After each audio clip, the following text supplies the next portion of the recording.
Salut! Aujourd'hui, je vous montre comment on va faire si on a besoin de transférer ce qu'on a déjà fait comme travail dans une nouvelle version de l'outil budgétaire. Ça pourrait arriver que dans l'avenir, il y ait des versions qui soient plus avancées avec des formules qui viennent résoudre des problèmes que les versions plus anciennes avaient. Alors, si vous voulez continuer avec un nouvel outil qui ne peut pas juste ajouter des feuilles pour avoir plus d'agréments et de fonctions, alors suivez ces instructions-là. Comme d'habitude, ça va prendre un petit peu de temps de manipulation, mais rien qui n'est pas à la hauteur de ce que vous êtes déjà capable de faire. Et il ne faut pas oublier que notre objectif, c'est de fournir des solutions aux gens à un prix qui est raisonnable sans les enchaîner à une souscription mensuelle ou à l'achat d'un logiciel qui serait, oui, très puissant, mais qui pourrait coûter plusieurs centaines de dollars. Alors, voici comment on transfère une vieille version vers une nouvelle. On va commencer par ouvrir notre ancienne version. Ici, j'ai mon ancien budget que j'avais commencé avant de faire celle que j'ai utilisée pour tous les tutoriels. Ce que je vais tout simplement faire, je vais devoir copier et coller les valeurs qui sont en bleu dans les nouvelles sections du nouveau document.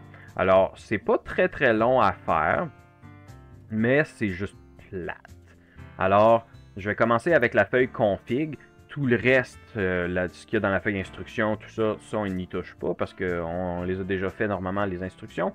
Alors tout ce que je vais faire, c'est que je vais venir chercher ça ici, CTRL-C, je m'en viens cliquer dans l'autre section. Bon, ceux-là sont déjà là, ceux-là je les avais déjà faits. Et je vais continuer comme ça au fur et à mesure. Je vais arrêter la vidéo pendant que je le fais parce que vous n'avez pas besoin de tout voir, mais vous comprenez le principe que config, on prend toutes les choses en bleu, puis on les remet dans les bonnes colonnes dans la nouvelle version. Puis après ça, je vais vous montrer qu'est-ce qu'on fait avec tout le gros travail long et plate qu'on a fait pour catégoriser toutes nos transactions depuis ô combien d'années. On se revoit tantôt.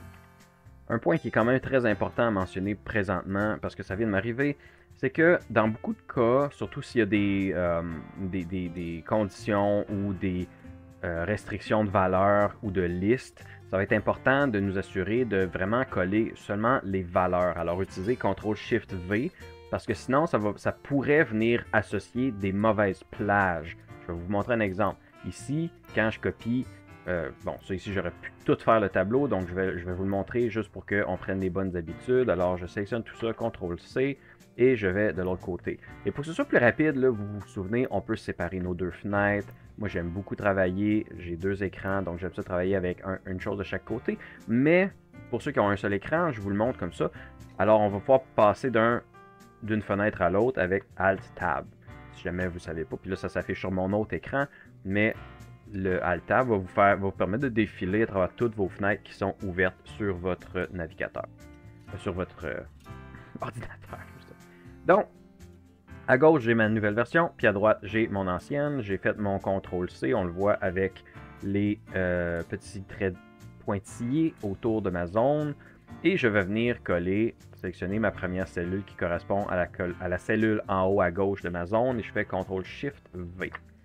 Et là, ça va venir coller les valeurs, ce qui est parfait. Mais si j'avais fait CTRL-V, regardez ce qui se passe, CTRL-V. Ici, vous voyez que j'ai des erreurs dans la plage, dans la validation des données qu'on appelle. Parce que quand on clique dessus pour creuser un peu, je vais cliquer sur mon petit crayon ici, ben, quand je viens à droite, ça me montre que ma plage, ça commence à D12. Alors que, ici, ça devrait commencer à D7. Alors, je vais tout simplement, je pourrais soit changer la formule, ou, mais où avais-je la tête? Puis recommencer en venant cliquer à la bonne place. Je vais juste fermer ça pour vous montrer. Je vais cliquer comme tantôt, puis je fais CTRL-SHIFT-V. Et là, quand je vais me déplacer un peu plus à droite, dans mon cas, je vais juste revenir en arrière. Mais si vous aviez la bonne formule à la bonne place, puis vous collez les valeurs, tout va être correct. Puis en passant, j'ai dit le mot formule, mais je voulais dire la validation des données, c'est pas la même affaire. Parce que si vous avez collé une formule à la mauvaise place ou qui fait référence à la mauvaise région, c'est là que ça peut faire mal. On continue. Autre petite note, si vous voyez des dates qui apparaissent ici avant que tout soit copié-collé, ignorez-les. C'est tout simplement parce qu'ils vont chercher ce qu'il y a à gauche comme numéro de compte. Et évidemment, si on n'a pas encore nourri nos informations de compte, comme ici où est-ce que j'avais commencé à retranscrire les choses, ben il va associer le vide avec cette date-là.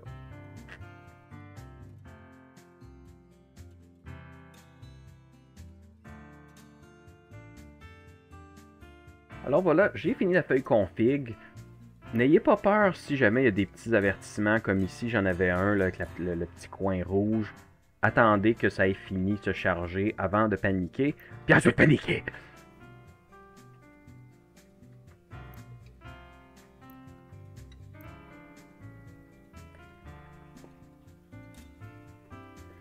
Donc des fois il y a des choses comme ça qui se passent, qu'on fait juste recliquer puis ça fonctionne. N'ayez donc pas peur, si vous avez des petites erreurs comme ça se pourrait qu'une fois que tout sera fait, là on va paniquer. Ou vous pourrez m'écrire, puis ça sera sûrement inclus dans le package de transition que je débug vos bugs. Puis sinon, ben on facture à l'heure. Donc voilà. On passe maintenant aux feuilles import. Parce que c'est après tout ça qui est le plus important, mais je vous rappelle que tout ce que vous avez fait ici doit être, tout ce qui était en bleu doit être remis à sa place. Puis, ça se pourrait que je change l'orientation de la colonne là pour qu'on soit capable d'avoir tout ça en bloc au lieu de devoir faire des transitions pour éviter de copier des formules. Parce que, comme j'ai déjà dit, je ne peux pas garantir que les formules vont faire référence aux mêmes plages dans les nouvelles versions. On transitionne vers la feuille import. On va y aller, je vais juste faire import 1, puis les autres, vous allez comprendre que c'est la même affaire. Je suis donc ici, j'ai ouvert mes deux feuilles import 1 qui correspondent à ma visa. On voit que le setup, la configuration, pardon, en français, est la même des deux côtés. Donc, ces affaires-là, je n'ai pas besoin de les changer. Par contre, j'ai toutes mes informations que j'ai importées. Ça, je dois les transférer. Alors, je vais tout simplement tout venir copier. C'est comme si je faisais l'importation de mes relevés. Alors, je vais venir chercher ça, CTRL SHIFT, flèche à droite, jusqu'à juste avant la date. Je vais faire ensuite CTRL SHIFT en bas pour aller tout sélectionner jusqu'à la dernière ligne, CTRL C. Puis, comme dans l'autre, ici, par contre, je vais m'ajouter une ligne. OK, juste une, parce que je veux garder ma ligne formula, ou formule, et je vais faire CTRL SHIFT V. Parce que s'il y avait des formules par hasard là-dedans, je ne veux pas les transférer. Je veux juste me ramener mes valeurs. Une fois que je suis là, ben là, on laisse le temps à notre fameux outil de s'habituer à ce gros changement. Et comme les êtres humains, ils n'aiment pas les changements rapides. Alors, il doit s'adapter à ça. Nous, pendant ce temps-là, on va s'assurer que les colonnes sont bien alignées comme si on importait un nouveau document. Alors oui, si c'est juste des petites mises à jour de formules, en général, je ne vous recommanderais pas d'acheter un outil pour ça, sauf si ça crée vraiment des gros bugs, auquel cas, ça devrait être gratuit, parce qu'il y a quand même un minimum de garantie dans le service que je fais et dans la qualité de mon travail. Mais, dans ce cas-là, on fait exactement comme si on importait les données, on colle tout ça en dessous. On va devoir venir refaire notre zone de filtre. Alors là, je vais mettre ma feuille en grand pour qu'on soit capable de voir.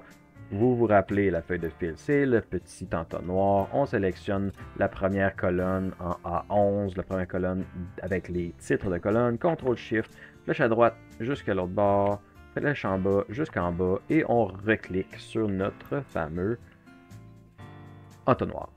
On a maintenant notre zone de filtre qui est allée jusqu'en bas. On le sait à cause de la ligne verte.